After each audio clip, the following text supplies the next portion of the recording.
मुझे और आज आपको नहीं मालूम कि मौत कब आ जाए, मौत का कब हम शिकार हो जाए, और कोई पता नहीं कि पैगाम अजल किस वक़्त आ जाए, फिर कोई हुज्जत बाकी ना रहेगी।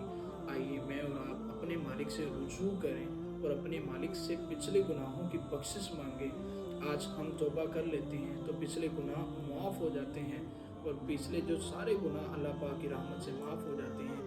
हुज़ूर सल्लल्लाहु ताला अलैहि वसल्लम ने इरशाद फरमाया, अत्ताइबु मिनज़्ज़ंबि कमन ला ज़ंब लहू।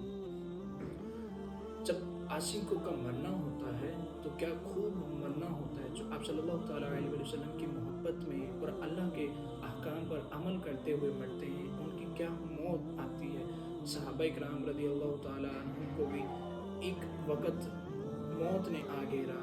आका करीम सल्लल्लाहु ताला अलैहि वसल्लम की सुन्नतों पर अमल करने वाले थे सहाबा इकराम। उनकी रोशनियाँ कितनी खूबसूरत थी, उनके अंदाज कितने निराले थे।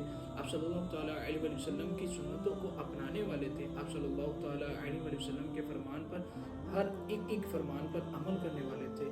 फिर आशिकों का क्या कहना होता है, काश यूं हो जाए मेरे हमनशी, काश यूं हो जाए मेरे हमनशी, नज़ा का और हो जाए मंजर हंसी, इधर वो अपनी जुल्फ़ें सवारा करे, उधर दम हमारा निकलता रहे।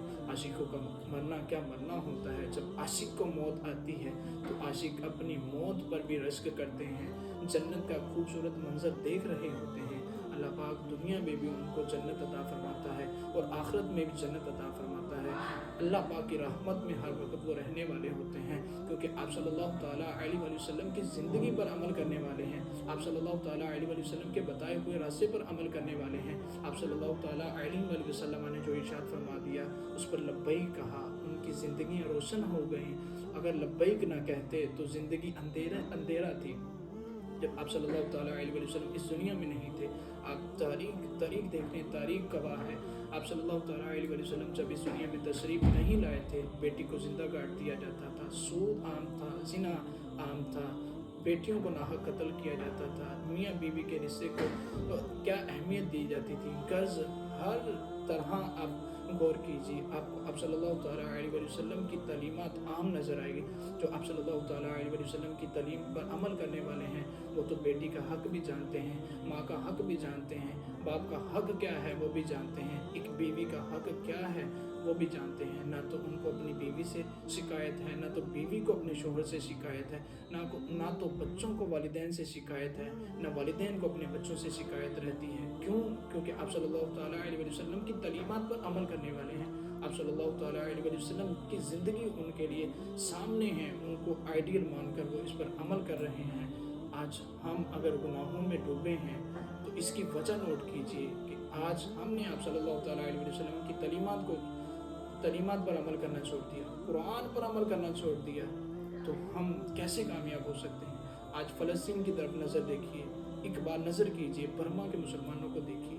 मुसलमान एक हर तरफ जोरदार चीखें मार रहे हैं, फ़लस्तीन के मुसलमानों को पुकार रहे हैं, मगर हम कान बंद करके बैठे हैं। आज मुझे और आपको गुनाहों से तौबा करके अपने मालिक हकीकी की तरफ रुजू करना है। जो आप सल्लल्लाहु ताला अलैहि वसल्लम ने हमें तालीम दी उस पर अमल करना है। गुनाह से तौबा करने वाला ऐसा होता है जिस तरह उसने गुनाह किया हुआ ही नहीं है, यानी जिसने गुनाह से तौबा की वो ऐसा है जैसे माँ के पेट से नया पैदा हुआ है। गुनाहों से अल्लाह ताला ऐसे पाक फरमा देता है जैसे माँ के बतन से, माँ के जो बतन है उससे अभी उसने जन्म लिया है। अगर आज हम तौबा कर लेते हैं तो ऐसे हैं तो माजी भी साफ होगा और आइंदा अपना जो मुस्तकबिल आएगा वो भी हमारी आप सल्लल्लाहु ताला अलैहि वसल्लम के बताए हुए रास्ते पर अमल करेंगे तो रोशनियों से हमकनार होगा। लेकिन आज अगर हम तौबा नहीं करते, रुजू नहीं करते, हमारा बोझ बढ़ता चला जाता है, हमारी ज़िंदगियाँ परेशान होती चली जाती हैं, तारीख रातों को हमारा सफ़र हो जाता है। अगर तौबा की तौफीक भी ना मिले और अचानक मौत रूह अचानक उचक ले जाती है, यानी मौत एकदम आ पड़ती है, फिर आखिरत के मामले तो बड़े सख्त होते हैं। तो कबल इसके कि वो वक्त आए और पछतावा लगे, फिर मुझे और आपको अपनी इस्लाह कर लेनी चाहिए। अल्लाह ताला مجھے اور آپ کو توبہ کرنے کی توفیق عطا فرمائے اور آپ صلی اللہ تعالیٰ علیہ وسلم کی تعلیمات پر اور اللہ کے بتائے ہوئے راستے پر عمل کرنے کی توفیق عطا فرمائے۔ وآخر دعوانا ان